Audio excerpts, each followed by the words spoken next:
खुशामदीद। मैं मोहम्मद इमरान इस्तकबाल करता हूं आपका राजस्थान सरकार और वेदांता के CSR इनिशिएटिव ई कक्षा में, जिसके टेक्निकल पार्टनर है मिशन ज्ञान। आज की इस क्लास में मुताला करेंगे बच्चों हमारी दरसी किताब आईने अदब के सबक नंबर 3 का, जिसका उन्वान है शेर पहले दरवेश की। सबक शेर पहले दरवेश की मीर अमन की मशहूर किताब बागो बहार से लिया गया है। बागो बहार के अंदर 4 दरवेशों के किस्से हैं। उन 4 दरवेशों में से जो पहले दरवेश थे, जब वो अपनी कहानी सुनाते हैं, ये चारों दरवेश एक दूसरे को अपनी कहानियां सुनाते हैं रात भर, और जो इनकी जिंदगी में गुजरा है, जिंदगी के अपने अहवाल, ये एक दूसरे को दिलचस्प अंदाज में सुनाते हैं। अब जब सुनाते हैं तो पहले दरवेश का जब नंबर आता है कि अब उनको कहानी सुनानी है अपनी, तो पहले दरवेश अपनी कहानी सुनाते हैं। वहीं से ही सबक बच्चों अखज़ किया गया है शेर पहले दरवेश की। काफी तवील किस्सा है, बहुत लंबा किस्सा है। सबक के अंदर सिर्फ जो शुरुआत का हिस्सा है, भाई और बहन की जो मोहब्बत है, उस हिस्से को यहां पर आपके सामने लेकर आए हैं। इस हिस्से के अंदर बच्चों भाई और बहन का किस्सा दिखा रखा है कि एक भाई जिसको बहुत सारी मानो दौलत मिलती है, बहुत अमीर रहता है, बहुत सारा पैसा और ज़र उसको अपने वालिदैन से विरासत में मिलता है। वालिदैन के इंतकाल के बाद वो सारा का सारा पैसा वगैरह खर्च कर देता है, सारी चीज़ें बर्बाद कर देता है, और कुछ भी उसके पास नहीं रहता। तो परेशान होकर जब उसके पास खाने के लिए रोटी भी नहीं रहती, एक टुकड़ा भी उसको मैसर नहीं होता, तो परेशान होकर शर्मिंदगी के साथ बहन के घर जाता है। सोचता है कि बहन मुझे परेशान करेगी, मुझे ताने देगी, मुझे लड़ेगी झगड़ेगी, लेकिन बहन उसको देख कर रोती है, उसकी हालत देख कर रोती है, उसकी खूब खिदमत करती है। बहन अच्छी रहती है और वो भी एक सौदागर से ब्याही गई थी, तो फिर वो अपने भाई की बहुत ज़्यादा खिदमत करती है, उसके लिए तरह तरह के खाने का इंतज़ाम करती है, अच्छे अच्छे लिबास उसके लिए तैयार करवाती है, लिबास से मलबूस करती है, उसके तंदुरुस्त कर देती है, उसको हट्टा कट्टा करके, और फिर उसको आखिर के अंदर बहुत सारे अशरफियाँ देकर उसको सौदागरी के लिए बेचती है और कहती है कि अब तुम दोबारा से अपना नए सिरे से कारोबार शुरू करो, जो पिछला हो गया है, पुरानी बातें हो गई हैं, उनको भूल जाओ और दोबारा से सही रास्ते पर, सीधे रास्ते पर आ जाओ। ये भाई और बहन की मोहब्बत वाला हिस्सा इस सबक के अंदर दिखाया गया है, जिसका हम मुताला करेंगे। मीर अमन का बागो बहार से लिया गया है। मीर अमन बहुत सादा और आसान जुबान के अंदर बात करते हैं। दिल्ली के टकसाली जुबान के अंदर मीर अमन ने तर्जुमा किया है।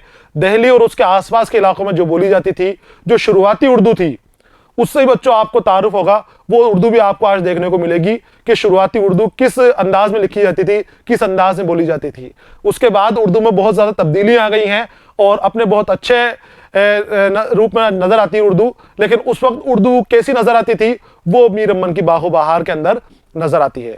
तो हम शुरू करते हैं शेर पहले दरवेश की का पहला हिस्सा, भाई और बहन का किस्सा। इस सबक को बच्चों मैंने 2 हिस्सों में तकसीम कर रखा है कि पहले हिस्से के अंदर हम भाई और बहन का किस्सा पढ़ेंगे, और दूसरे हिस्से के अंदर हम जो इस सबक के सवाल जवाब हैं वो दूसरे हिस्से के अंदर हम करेंगे।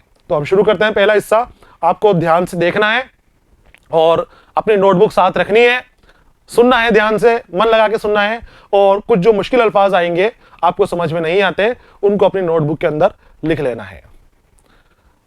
तो वो शुरू करता है दरवेश अपनी कहानी, और पहले कुछ अशार वगैरह सुनाता है, उसके बाद कहानी अपनी शुरू करता है। तो उस दरवेश की कहानी शुरू करते हैं अपन पहले दरवेश की। कहता है, मेरी पैदाइश और वतन बुजुर्गों का मुल्क यमन है। क्या कह रहा है कि मेरी पैदाइश और मेरे बुजुर्गों का वतन मुल्क यमन है। वालिद इस आजिज के मुल्कुल तिजार ख्वाजा अहमद नाम बड़ा सौदागर था। अपने वालिद के बारे में बता रहा है अब कि वालिद इस आजिज के, आजिज मतलब जो कुछ नहीं कर सकता, परेशान, जिसके हाथ में कुछ भी नहीं हो। तो खुद के बारे में बात कर रहा है, क्योंकि खूब परेशान था वो।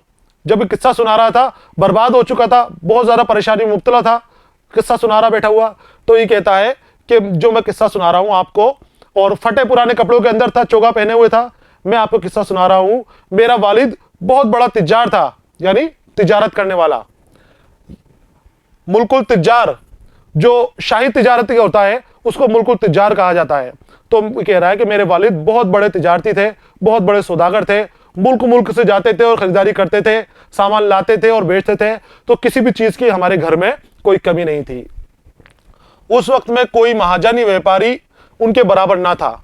इतने बड़े व्यापारी थे, इतने बड़े सौदागर थे इनके वालिद, कि कोई पूरे शाम के अंदर, यमन के अंदर कोई उनके बराबर का तिजारती करने वाला, सौदागरी करने वाला कोई महाजन या व्यापारी नहीं था।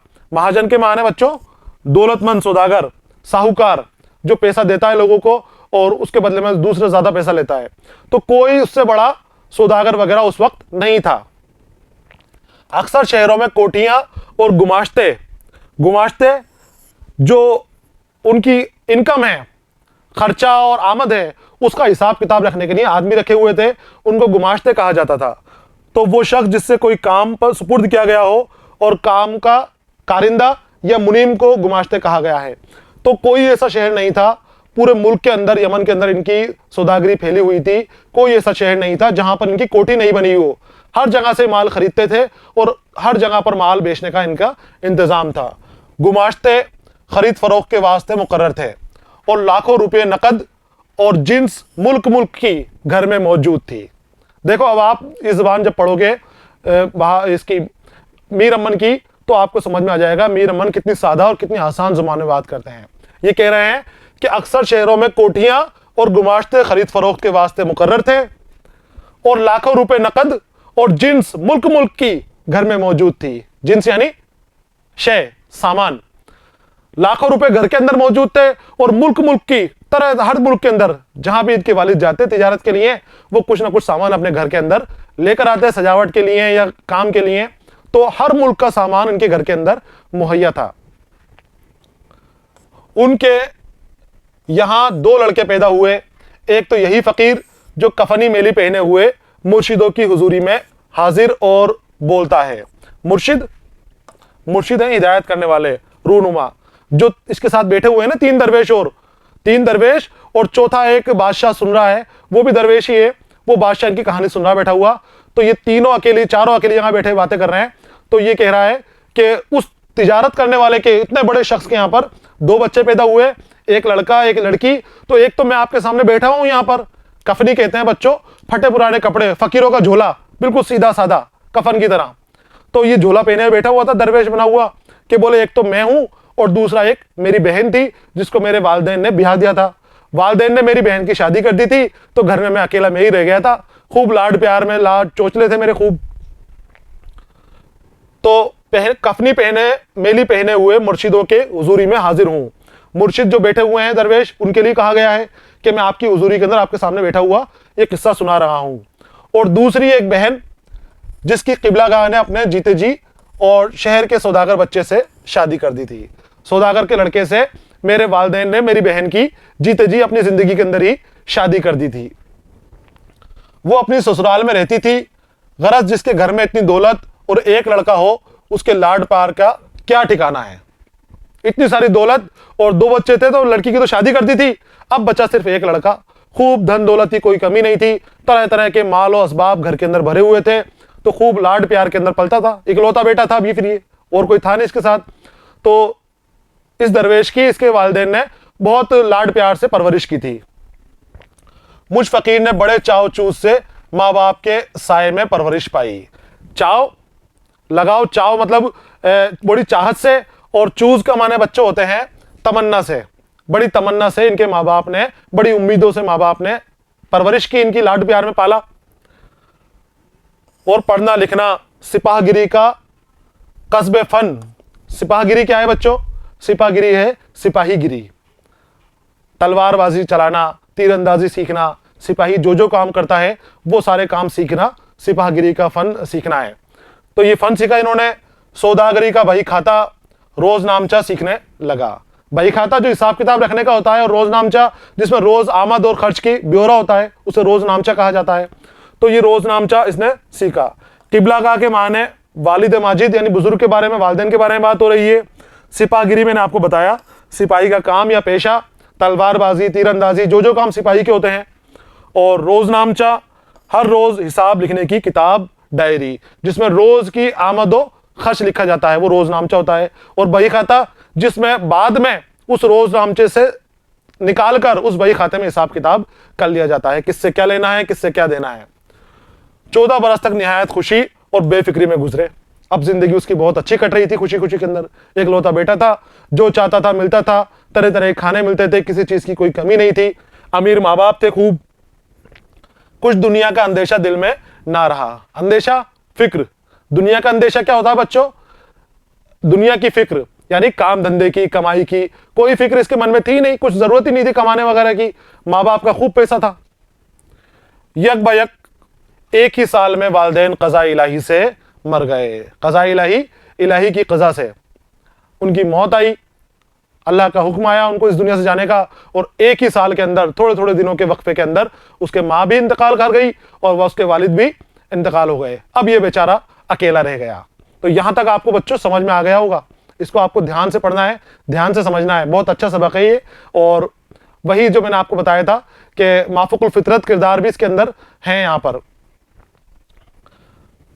अजब तरह का गम हुआ जिसका बयान नहीं कर सकता। उसको एक अजब गम हुआ। अजब गम क्यों हुआ? उसके वालिदैन का इंतकाल हो गया था। ये सवाल भी आने वाला है कि पहले दरवेश को अजब तरह का गम क्यों हुआ? पहले दरवेश को अजब तरह का गम इसलिए हुआ क्योंकि उसके वालिदैन का एक ही साल में इंतकाल हो गया था। इतने सालों से वालिदैन के लाड प्यार में पल रहा है, वालिदैन के साया ज़ेरे साया रह रहा है, खुशी खुशी उसके दिन कट रहे थे, और जब वो अचानक यतीम हो गया तो बच्चों यतीम होने का दुख बहुत बड़ा होता है, बहुत बड़ा गम और सदमे की बात होती है कि माँ बाप का साया सर से उठ जाना। एक ही साल में इसके माँ और बाप दोनों का साया सर से उठ गया, तो इसको अजब तरह के गम का एहसास हुआ, ऐसा गम जो आज से पहले उसको मिला ही नहीं था। एक बारगी यतीम हो गया, एक बार तो यतीम हो गया। कोई सर पर बूढ़ा ना रहा, इस मुसीबत नागहानी से रात दिन रोया करता, खाना पीना सब छूट गया। मुसीबत नागहानी, अचानक आने वाली मुसीबत, वो मुसीबत जो एकदम से आ गई, जिसके बारे में सोचा नहीं था कुछ, ऐसी मुसीबत इसके सर पे आ गई। माँ बाप का साया सर से उड़ गया बच्चों, इससे बड़ा गम क्या हो सकता है? अकेला घर के अंदर रह गया इतने बड़े सारे धन दौलत के बीच में। अब धन दौलत का क्या करे वो जब माँ बाप ही नहीं है? तो खूब रोता पीटता, तड़पता, चिल्लाता, और इसी में उसका दिन कटते थे, रोने पीटने के अंदर ही। खाना पीना भी भूल गया इसके अंदर। 40 दिन जो तो करके कटे, जो तो जैसे तैसे कट करके 40 दिन कटे। 40 दिन बाद चहल्लम की फातिहा हुई। चहल्लम में अपने बेगाने छूटे बड़े जमा हुए। चहल्लम, मरने वाले के 40 दिन के बाद चहल्लम की फातिहा होती है। उस फातिहा के अंदर सभी जमा होते हैं, और जो बड़ा लड़का होता है या जो वारिस होता है उसको बाप की पगड़ी पहनाई जाती है, बाप के ओहदे पर रखा जाता है कि भाई अब तेरा बाप का इंतकाल हो गया, अब बाप की जगह तुझे ही सारे काम करने हैं, तुझे ही समझाना है। तो वो जिम्मेदारी देने की एक रस्म होती है जिसको चहल्लम कहा जाता है। चहल्लम 40वें की फातिहा। तो 40 दिन तक वो रोता पीटते में उसने दिन गुजारे, गम के अंदर दिन गुजारे। उसके बाद सब जमा हुए, उसको ढाढ़स बंधाई कि भाई अब बाप की जगह तुम हो, अब गम मनाने से कुछ नहीं होगा, उठो और कारोबार संभालो, अपने काम धंधा संभालो और लोगों के बीच में जाओ, परेशानियों को छोड़ो, गम को छोड़ो। सब जमा हुए। जब फातिहा से फरागत हुई, फरागत यानी पूरी होने, फराग मिल गया फातिहा से, सबने फकीर को माँ बाप की पगड़ी बंधवाई और समझाया। सबने फकीर को, फकीर कौन? ये खुद के लिए इस्तेमाल करता है बच्चों। जब हम इनकिसारी के अंदर बात करते हैं तो खुद के लिए बहुत नीचे तबके के हम चीज़ें इस्तेमाल करते हैं खुद को। जब हमारे अंदर बहुत ज़्यादा इनकिसारी होती है तो अपने आप को फ़कीर भी कहते हैं, अपने आप को गरीब भी कहते हैं, अपने आप को खाकसार भी कहते हैं। और बच्चों, इनकिसारी हमारे व्यवहार में, हमारे अंदाज में, हमारे चलने फिरने के अंदर इनकिसारी होना बहुत ज़रूरी है। बहुत अच्छी बात होती है इनकिसारी होना। तो ये अपने आप को कह रहे हैं कि उसके बाद फ़कीर को बाप की पगड़ी बंधाई गई और समझाया, दुनिया में सबके माँ बाप मरते आए हैं और अपने तई भी एक दिन रोज मरना है, अपने तई, अपने को भी। अब यहां पर मैंने कहा था कि आपको दिल्ली और उसके आसपास जो उर्दू बोली जाती थी वो देखने को मिलेगी। तो आप देखिए, सबके माँ बाप मरते आए हैं और अपने तई भी एक रोज मरना है। यहां कहा गया है कि सब माँ बाप सबके मरते आए हैं, अपने को भी एक बार मरना है। लेकिन मीर अम्मन ने क्या इस्तेमाल किया यहां पर? अपने तई भी एक रोज मरना है, अपने को भी एक रोज मरना है। समझा रहे हैं बैठे हुए उसको। आगे आते हैं, बस सब्र करो, अपने घर को देखो, अब बाप की जगह तुम सरदार हुए। बस यानी बस, तो अब सोचने की जरूरत नहीं है, हमें तई भी अब मरना है एक दिन। अपने गम से निकालो अपने आप को, और अब आपकी जगह, बाप की जगह तुम हुए, तुम अब सारा काम संभालो। अपने कारोबार लेन देन से होशियार रहो। तसल्ली देकर वो रुखसत हुए। गुमाश्ते कारोबारी नौकर चाकर जितने थे आन के हाजिर हुए। जो इसके गुमाश्ते थे, नौकर थे, वो सारे के सारे कारोबारी जो बाप के साथ कारोबार करते थे, उसके नौकर चाकर थे, उसका हिसाब किताब रखने वाले लोग थे। अब बाप का इंतकाल हो गया, सब उनके सामने आके हाजिर हुए, आ गए सामने। नजरें दी। नजर बच्चों देना यहां पर जब किसी बड़े बादशाह के सामने, बड़े हाकिम के सामने, बड़े ओहदेदार के सामने शामिल होते हैं तो उसको नजर दी जाती है। नजर देना सलाम करना भी हो सकता है, कुछ अदब का अलकाब भी हो सकता है, या कोई तोहफा वगैरह देना भी हो सकता है। तो यहां पर नजरें किसी बड़े के सामने कोई चीज बतौर तोहफा पेश करना। यहां पर इनको तोहफे पेश किए गए, जब सामने आए तोहफे दिए और फिर बातचीत की और बोले कोठे नगद जींस के अपने नजर से मुबारक से देख लीजिए। क्या कहा? कोठे नकद और जींस के, नकद और सामान के जो हैं, जो कोठे भरे हुए हैं जिसमें पैसा ही भरा हुआ है, आप एक बार अपनी नजर से, नजर मुबारक से देख लीजिए। आपको ध्यान रखना है बच्चों, एक नजर तो ये है, ये कैसे है? एक नजर तो ये है जाल से, और एक नजर है जोए से। आपको दोनों नजरों के अंदर फर्क ध्यान रखना है। जब आप लिखो तो यहां गलती नहीं करनी है। ये नजर कोई तोहफा वगैरह देना, कोई ताजीम के लिए कुछ बोलना उसको बड़े को, ये कहलाता है। और इस नजर का माने है निगाह, जो हम आंखों से देखते हैं वो नजर है ये। तो कोठे और जींस की अपनी नजर मुबारक से देख लीजिए। तो हमारे जो कोठे वगैरह हैं, आप चलिए और अपनी नजर से एक बार देख लो कि कितना सामान बचा है, क्या करना है, अब आगे क्या करना है। जो भी करना है आपको ही करना है। एक बार की जो उस दौलत पे बेइंतहा पर निगाह पड़ी, दौलत बेइंतहा, इतनी सारी दौलत थी क्योंकि बहुत बड़ा ताजिर थे इनके वालिद। तो दुनिया के जगह जगह के अंदर जाते थे सौदागरी करने के लिए, हर शहर में इनका माल होता था, हर शहर में इनका माल बिकता था। तो जब इसने देखी, पहले दरवेश ने, वो जब दौलत पर नजर पड़ी तो इसकी आंखें फटी की फटी रह गई, देखता ही रह गया। इतनी बेइंतहा दौलत थी इसके बाप की छोड़ी हुई। आंखें खुल गई, आंखें खुल गई। आंखें खुलना यहां पर मुहावरा इस्तेमाल किया गया है। तो जब उसने वो दौलत देखी तो उसकी आंखें खुल गई। दीवान खाने की तैयारी का हुक्म दिया। दीवान खाना वो जगह जहां पर सब बैठकर बातचीत करते हैं या दरबार लगता है। तो लोगों से मिलने के लिए, व्यापारियों से और जो उसके काम करने वाले हैं, मुलाजिम हैं, उनसे मिलने के लिए दीवान खाने की तैयारी का हुक्म दिया कि भाई दीवान खाना लगाइए। फराशों ने फर्श फरोश बिछाकर छत, पर्दे और चिलवाने तकल्लुफ की लगा दी। जो फराश थे, साफ सफाई का काम करने वाले थे और पानी वगैरह डालने वाले थे, उनको सबको हुक्म हुआ और सबने अपने हुक्म के मुताबिक काम किया। और चिलवाने तकल्लुफ की, चिलवन कहते हैं बच्चों पतला पर्दा जो सामने वाले की हया के लिए, सामने वाले की इज्जत को बरकरार रखने के लिए बीच में लगा दिया जाता है। तो वो वहां पर चिलवाने, वो पर्दे लगा दिए गए तकल्लुफ की, जिससे बेतकल्लुफी नहीं हो, आमना सामना नहीं हो किसी से। अच्छे अच्छे खिदमतगार और दीदारू नौकर, दीदारू नजरें नीचे झुकाए खड़े रहने वाले नौकर, अच्छे अच्छे खिदमतगार उसकी खिदमत में आ गए। सरकार से जर्क बर्क की पोशाकें बनवा दी। सरकार कौन? सरकार होता है मुलाजिमों को हुक्म देने वाला, इंतजाम करने वाला।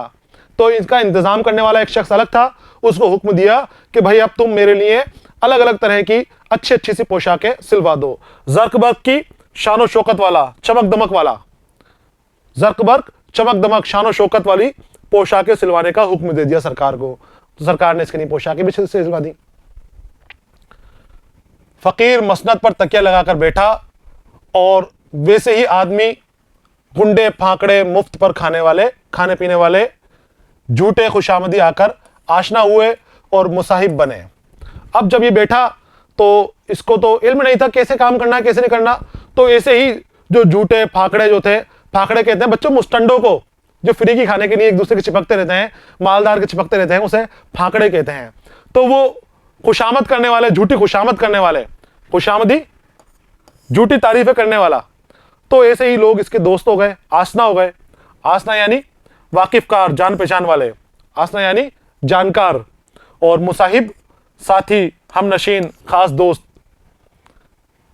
जिसके पास पैसा होता है बच्चों, उसके पास जो फाकड़े लोग होते हैं, लफंगे लोग होते हैं, या जिनको कोई काम नहीं होता, उठाई गिरे गुंडे तरह के होते हैं, वो उसकी दौलत लेने के लिए, उसकी दौलत से मजा लेने के लिए उसके पास चिपकते हैं, उसकी दौलत खर्च करवाते हैं तरह तरह की चीजों पर, गंदे फेलों के अंदर दौलत लगवाते हैं, और जब उसकी दौलत खत्म हो जाती है तो वापस उसका साथ छोड़ देते हैं। तो हमें अगर हमें अल्लाह दो मालो दौलत से नवाजता है तो हमें उसको खर्च करने की भी फिक्र करनी चाहिए कि हमें अपनी दौलत हमेशा सही जगह पर खर्च करनी चाहिए, सही जगह पर दौलत को सर्व करने का इंतजाम हमें करना चाहिए। तो जब ये बन गए साहब, हाकिम बन गए, तो इनके पास जो है ना तरह तरह के लोग आकर बैठने लगे, तरह तरह के लोगों से इनकी मुसाहिबत हो गई, उनसे 8 पहर सोहबत रहने लगी। सोहबत यानी साथी, दोस्ती, हमराही, मजलिस, मिलकर बैठना। अब जब आकर बैठ रहे हैं तो वो साथ में बैठ रहे हैं, दिन हो रही है, रात हो रही है, सुबह हो रही है, शाम हो रही है, कोई पूछने वाला नहीं था कि भाई क्या हो रहा है, क्यों बैठे हो यहाँ पर। दिन रात उसके पास ही सोहबत में बैठे रहते थे। वो कभी क्या खाना आ रहा है, कभी क्या खाना आ रहा है, कभी क्या चीजें आ रही हैं, तरह तरह की चीजें, पकवान उनके लिए आते रहते हैं उठाई गिरोह के लिए, और वो खाते रहते और मजे करते रहते उसकी दौलत के ऊपर। हर कहीं की बातें और जटलें वाही तबाही और इधर उधर की करते। जटलें बच्चों, बकवास, बेमानी बात, फिजूल किस्सा कहानियां, ऐसी झूठी उठाई गिरोह की फेंका फाकी वाली बातें करना कि कोई काम की नहीं है वो, इस तरह की बातें वो दिन रात चलती रहती, सुबह शाम। वाही तबाही, इधर उधर की बातें, झूठी सच्ची, कोई क्या कर रहा है, कोई क्या कर रहा है। काम धंधा जो सौदागरी का था, जो लोगों का था, वो इनसे छूट गया था। और उसको क्या कहते थे, इस जवानी के आलम में कैद की शराब या गुलगुलाब खिंचवाइए, नाजनीन माशूकों को बुलाकर उनके साथ पीजिए और ऐश कीजिए। उनको कहते थे कि भाई अभी तुम्हारे पास पैसा है, जवानी है, तो इस पैसे और जवानी को खराब क्यों कर रहे हो, शराबें मंगवाइए तरह तरह के। रानी कैदकी बच्चों, कैदकी की शराब मशहूर है, इसका भी एक किस्सा है, कैदकी की शराब का, और तवील किस्सा है, काफी किताब है, तो उसके अंदर कैदकी की शराब मशहूर है। तो ये कहते हैं कि भाई कैदकी की शराब मंगवाइए, गुलाब मंगवाइए, गुलगुलाब मंगवाइए, और नाजनीन, नाज नखरों वाली जो लड़कियां होती हैं, औरतें होती हैं, उनको बुलाइए और उनसे शराब पीजिए और पिलाइए और खूब मजे लीजिए जिंदगी के। इस तरह से उसको अय्याशी की तरफ लेके चले गए, ये अय्याश बना दिया इसको इन गुंडों ने, और बुलवाकर साथ पीजिए और ऐश कीजिए। आगे आते हैं हम। गरज आदमी का शैतान आदमी है, उसको अय्याशी में लगा दिया, बुरे कामों में लगा दिया, बुरे फेलों में लगा दिया। हमेशा अच्छी सोहबत रखनी चाहिए, अच्छे लोगों के साथ बैठना चाहिए। बुरे लोगों के साथ बैठोगे तो वो अंजाम बुरा ही होता है। अभी देखो कैसे खराब लोगों के साथ, गुंडों के साथ और फालतू की बातें करने वालों के साथ, फांकड़ों के साथ बैठता था, तो क्या हाल कर दिया उन्होंने, बुरा अंजाम कर दिया। बुरे की सोहबत में लोगे तो बुरा अंजाम होता है। आदमी का शैतान आदमी होता है, यानी कि आदमी को आदमी ही बर्बाद करता है। आदमी का शैतान होना, आदमी को बर्बाद करने वाला इंसान बन जाना। हरदम कहने सुनने से अपना भी मिजाज बहक गया। अब बार बार उसके सर पे कहे जाते कि ये नाच गाना करवाइए, ये शराब पीजिए, इसको बुलाइए, इसको बुलाइए, ये करवाइए, वो करवाइए। दिन रात जो उसके साथ बैठे रहते थे, तो उसके जहन में भी ये बातें आ गई। ये कहता है कि मेरा भी मन बहक गया और फिर मैंने भी नाच गाना और शराब वगैरह शुरू कर दी। शराब, नाच और जुए का चर्चा शुरू हुआ। फिर तो ये नौबत पहुंची कि सौदागरी भूलकर तमाशबीनी का और देने लेने का सौदा हुआ। काम क्या था इसका, सौदागरी करना। जो उनके वालिद छोड़ के गए थे, जो तिजारत करने का सामान छोड़ के गए थे, उनके काम को आगे बढ़ाना। लेकिन गलत सोबत के अंदर पड़कर, गलत लोगों के साथ बैठकर ये इसका उल्टा कर दिया। इसने उस पैसे को बर्बाद करना शुरू कर दिया, जुए के अंदर, नाच गान के अंदर, अय्याशी करने के अंदर पैसा लगाना शुरू कर दिया। तो फिर बच्चों बर्बादी आएगी। जो उसको तिजारत करनी थी, उसके बदले लेने देने का कारोबार शुरू हो गया, उसका जुए का कारोबार शुरू हो गया, और वो बर्बादी थी उसकी होनी। तो सौदा हुआ, और अपने नौकर और रफीकों ने जब ये गफलत देखी, तो जो जिसके हाथ पड़ा अलग किया, गोया लूट मचा दी। जब, क्योंकि इतनी दौलत थी, बेइंतहा दौलत थी, अंदाजा नहीं लगा सकते थे, कमरे भरे पड़े थे पैसों से, जिनसों से कमरे भरे पड़े थे। अब जब उसकी बर्बादी देखी कि पैसे बर्बाद हो रहे हैं, तो जो उसके रफीक थे, दोस्त थे, रफीक यानी दोस्त, और जो नौकर थे, तो वो जैसे जिसके हाथ में पड़ा कि भाई अब ये तो बर्बाद होने वाला है, जितना अपने हाथ में आ रहा वो पकड़ा और सब उठा उठा के गायब होने लग गए। जो उसके रफीक थे वो सब पैसा ले लेके छोड़ छोड़ के चले गए। अब जब इतनी बर्बादी हो रही है बच्चों, तो चाहे कितना ही बड़ा खजाना आ जाए, बड़े से बड़ा खजाना भी खत्म हो जाएगा, कुछ भी खजाना बचने वाला नहीं है इतनी बर्बादी के अंदर। कुछ खबर ना थी कितना रुपया खर्च होता है, कहां से आता है और किधर जाता है। माले मुफ्त दिले बेरहम, ये मुहावरा है आम बोलचाल का। जब किसी माल को हम बगैर तजुर्बे के साथ फिजूल के कामों में खर्च करते हैं तो उसको ये कहा जाता है कि माले मुफ्त दिले बेरहम वाली बात हो रही है। इस माल को तो बर्बाद कर दिया, इस पैसे को खूब बर्बाद कर दिया। तो बर्बादियों के अंदर वो चले गए, जुए में उड़ा रहे हैं, नाच गाने में उड़ा रहे हैं, शराबे पी रहे हैं, नशे में पड़े हुए हैं, किसी को कुछ पता नहीं कौन कितना पैसा लेके जा रहा है। तो जो उसके नौकर थे, मुलाजिम थे, जिनके हाथ में काम था उनका, उन्होंने भी लूट मचा दी।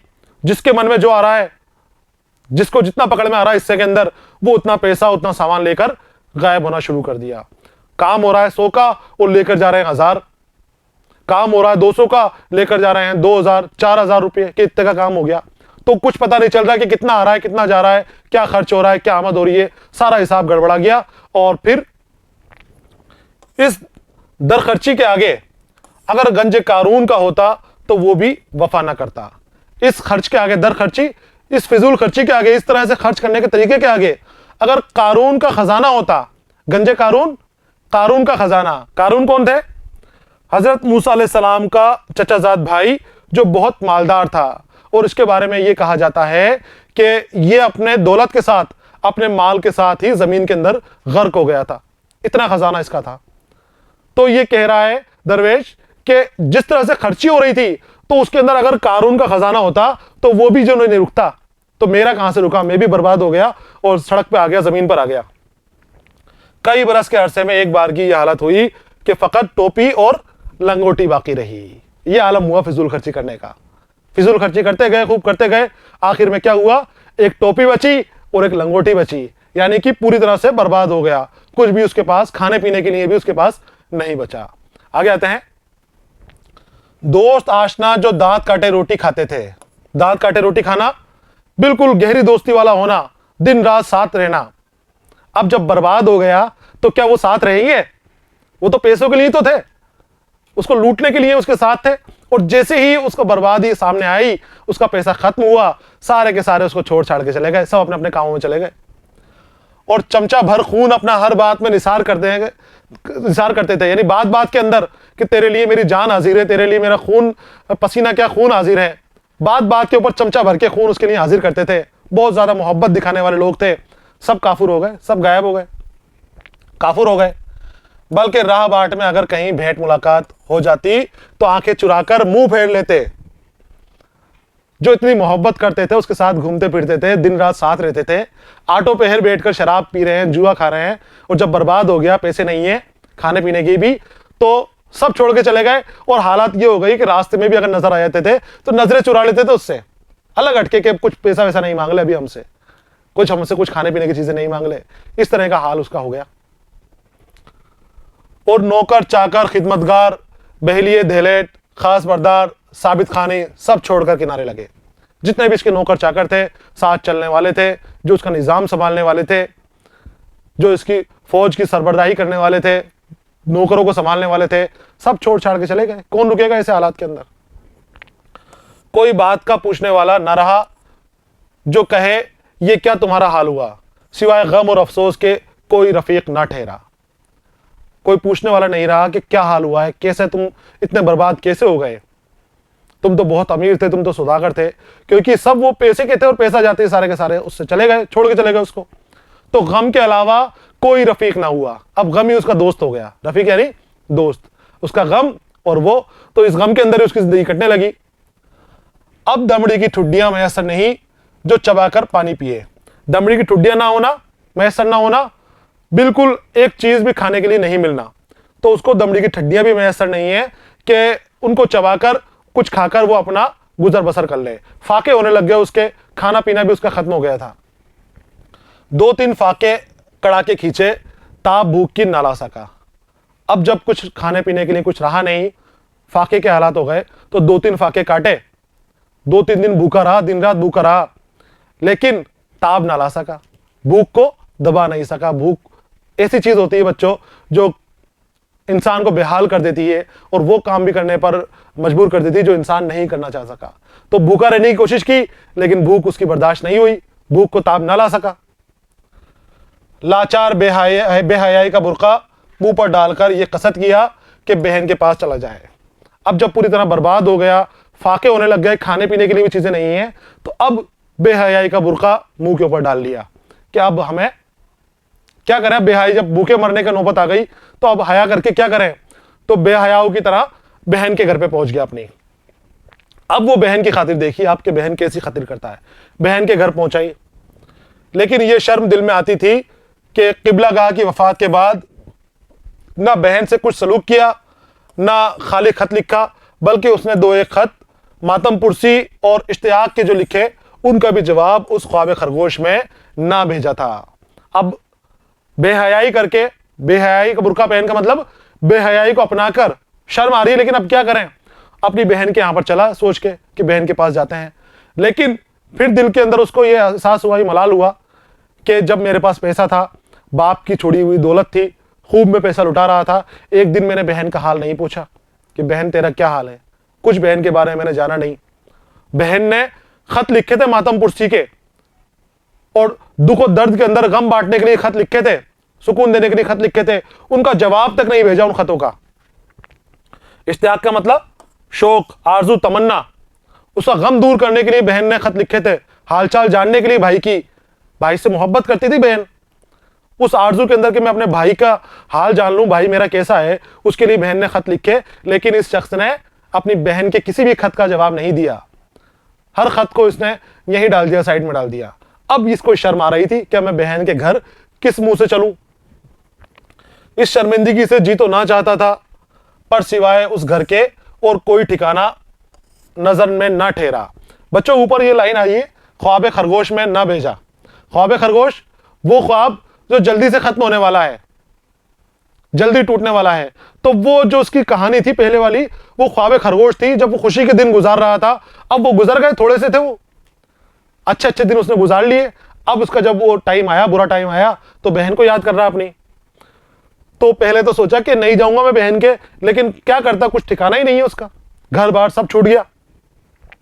जो तो पाप यादा खाली हाथ गिरता पड़ता, पाप यादा पैदल पैदल ही, बगैर किसी सवारी के गिरता पड़ता।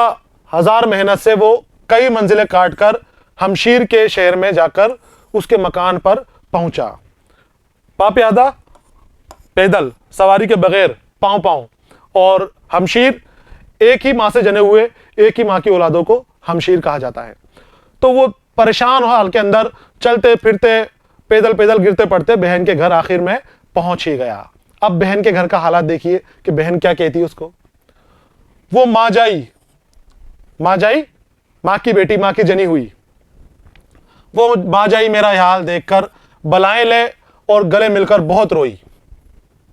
देखो बहन की मोहब्बत। उस भाई ने जब उसको कभी पूछा नहीं,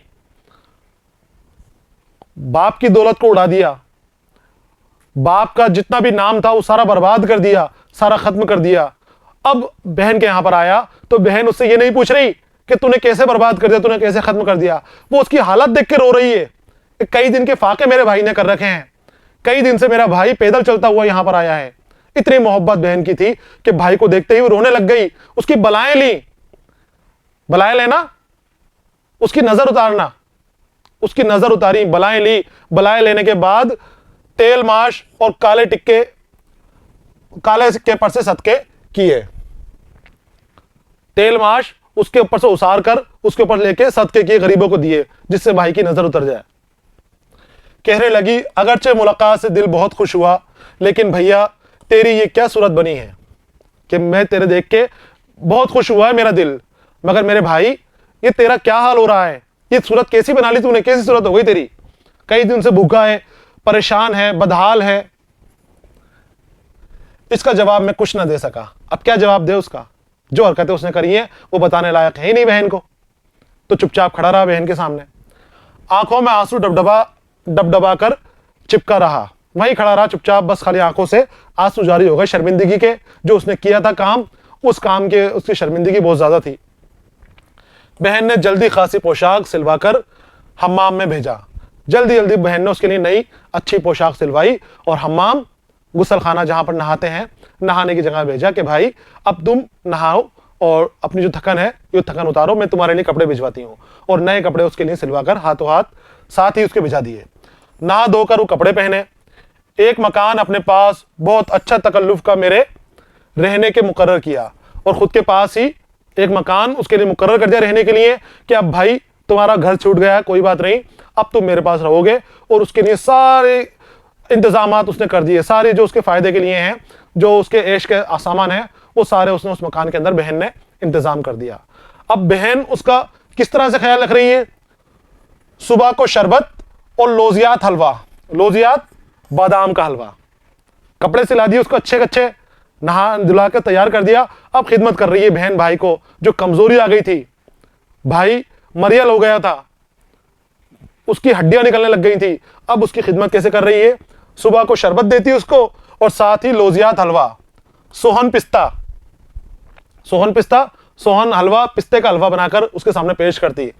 मगजी नाश्ते को तो सुबह तो ये मगजी नाश्ता, बादाम का हलवा, सोहन पिस्ता देती, साथ में शरबत देती उसको खाने के लिए। और तीसरे पहर मेवे, खुश्क तर फल फुलारी, और रात दिन दोनों वक्त पुलाव, नान कुलिये, कबाब, तोहफा तोहफा मज़ेदार मंगवाकर अपने रूबरू खिलाकर करती। अलग अलग वक्त के ऊपर उसको तरह तरह के खाने खिला रही, कभी नान खिला रही बढ़िया वाले, उसको नान कुलिये खिला रही, कभी उसके लिए कबाब मंगवाकर कबाब खिला रही, कबाब तोहफा तोहफा खिला रही उसको, और कभी उसके लिए पुलाव बनवा रही, पुलाव बनवा के उसको वक्त वक्त पे खिलाती, जिससे मेरा भाई सेहतमंद हो जाए, मेरे भाई के अंदर तवानाई आ जाए, ताकत आ जाए मेरे भाई के अंदर।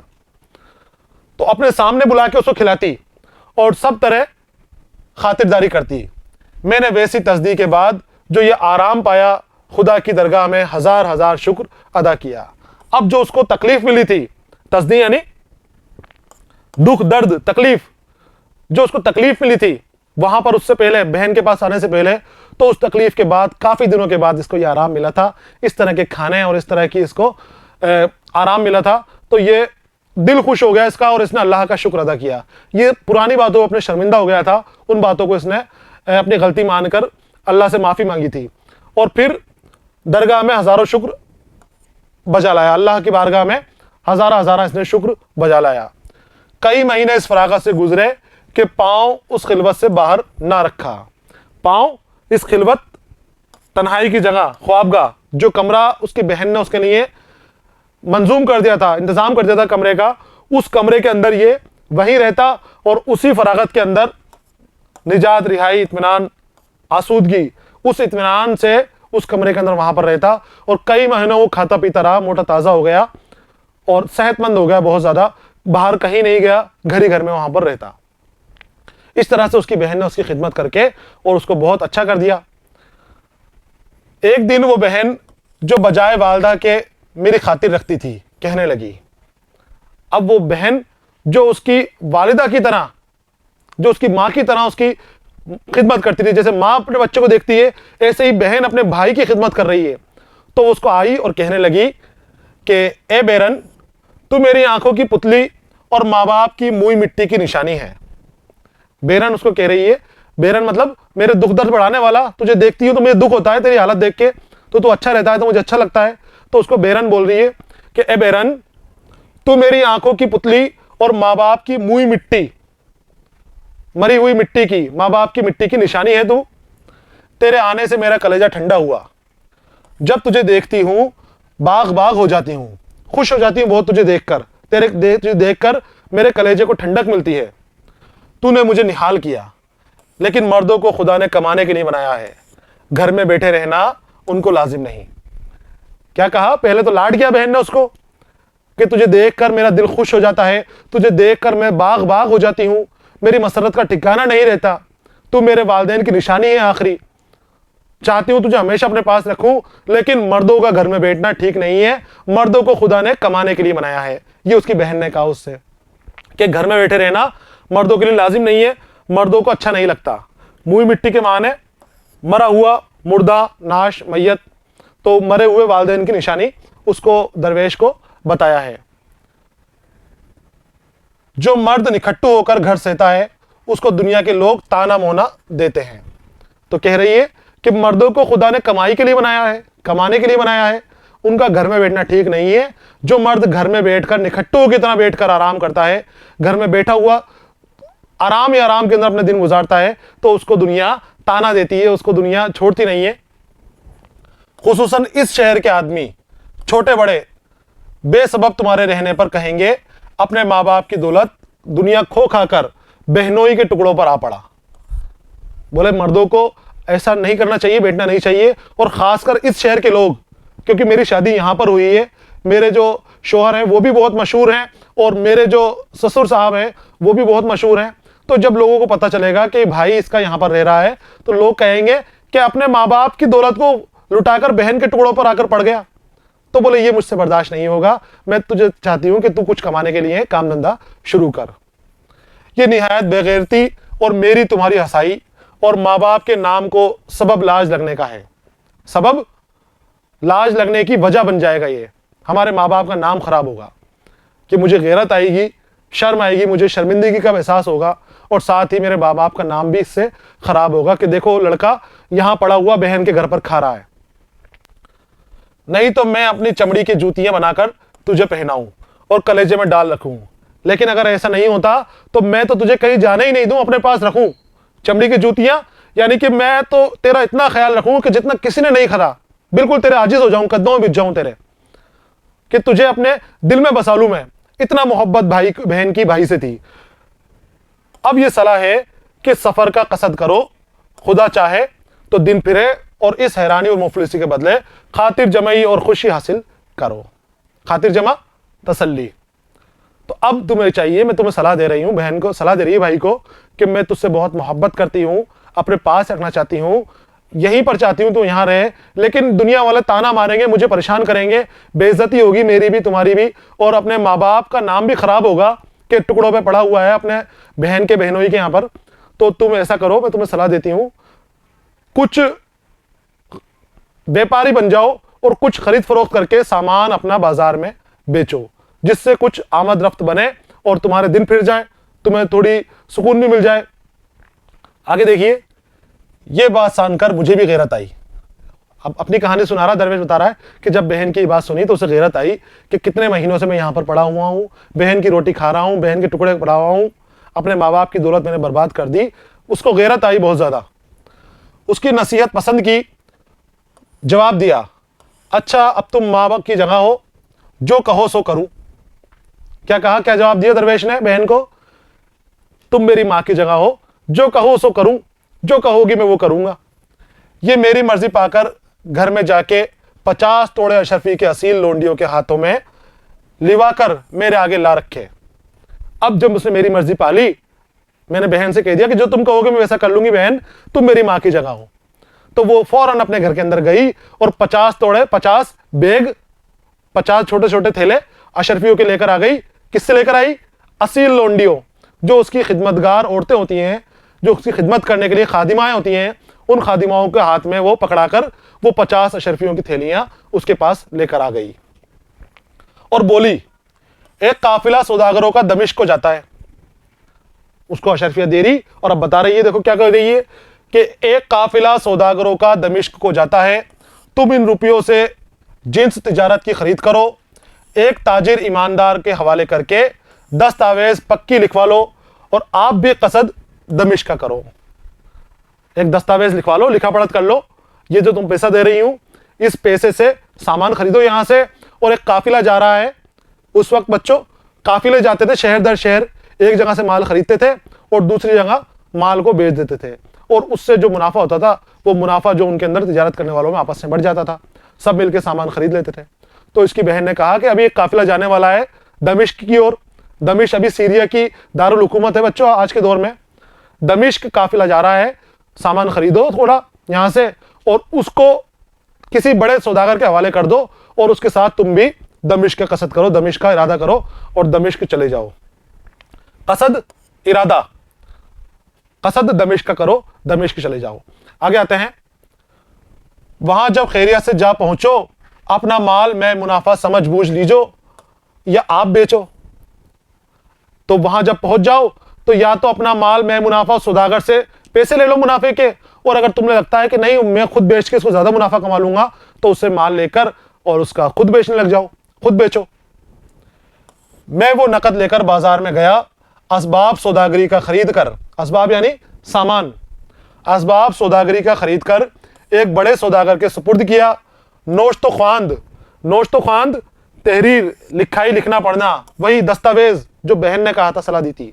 तो वो सामान खरीद कर एक बड़े तिजारतदार करने वाले को दिया, सौदागर को दिया, और उससे लिखा पढ़ी कर ली कि मैं तुम्हें इतना सामान दे रहा हूं और दमिश्क में जाके हम वहां बेचेंगे और वहां पर ये सामान मुझे दे देना, और अगर सामान बिक जाता है तो इसकी इतनी रकम मुझे दे देना।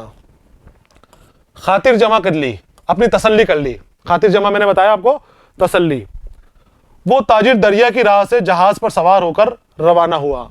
अब बड़ा ताजिर था, खूब मालदार ताजिर था, तो वो जहाज के रास्ते से गया, और ये बेचारा गरीब था, तो फकीर ने खुश्की की रास्ते चलने के लिए, खुश्की सूखे रास्ते से, वो तो पानी से गया जहाज पर बैठकर, और ये बड़े रास्ते से, लंबे रास्ते से धीरे धीरे खुश्की से जाएगा, चलने की तैयारी कर ली।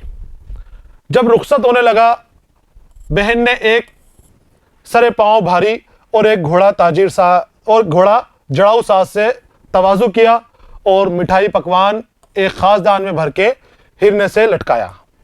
तवाजु, खातिर मदारत, मेहमान नवाजी। तो बहन ने उसके लिए घोड़े का इंतजाम किया और जो भी असबाब उसको दे सकती थी वो असबाब उसको दिए।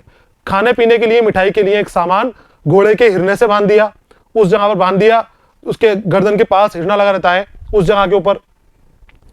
और छागल पानी की शिकारबंद में बंधवा दी। शिकारबंद घोड़े के पीठ के पीछे की तरफ बांधा जाता है, पीछे की पूंछ के हिस्से के पास शिकारबंद होता है। तो पानी की छागल, जो पानी की छोटी सी होती है छागल, चमड़े का सिला हुआ थैला होता है छोटा, जिसके अंदर पानी रहता है, वो उसने शिकारगाह के ऊपर बांध दी। इमाम जामिन का रुपया मेरे बाजू पर बांधा। इमाम जामिन का रुपया क्या होता है बच्चों? ये खैरियत से पहुंचने के लिए एक तावीज़ होता है जिसको इमाम जामिन का रुपया कहा जाता है।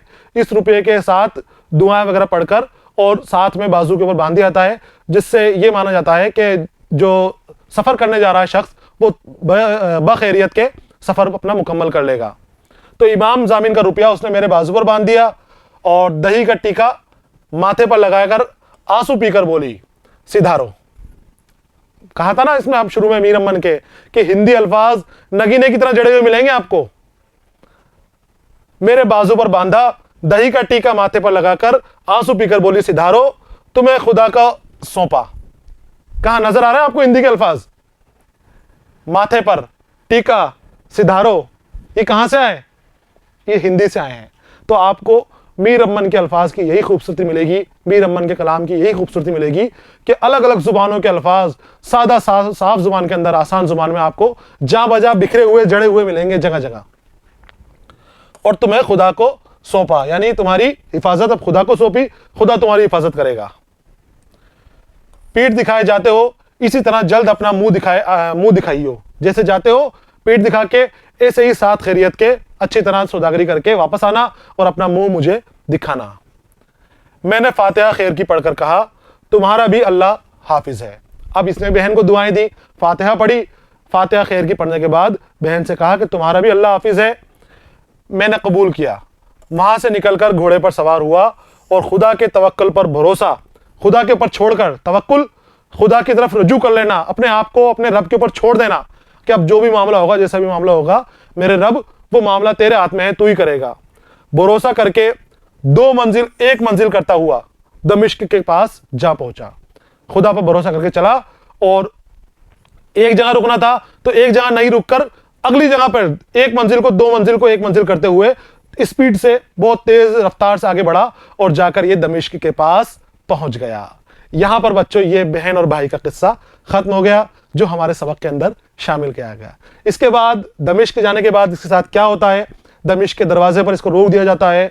फिर कई तरह के किस्से और वो जो मौफूल फितरत अनासिर की बात हो रही थी वो इसके अंदर जाहिर होंगे। उसके बाद कई तरह की चीज़ें इसके सामने आएंगी और आखिर में ये उस हालत को पहुंचेगा कि वापस अपने दरवेशों के पास वहां बैठे हुए किस्सा गोई के अंदर बैठा हुआ नजर आएगा।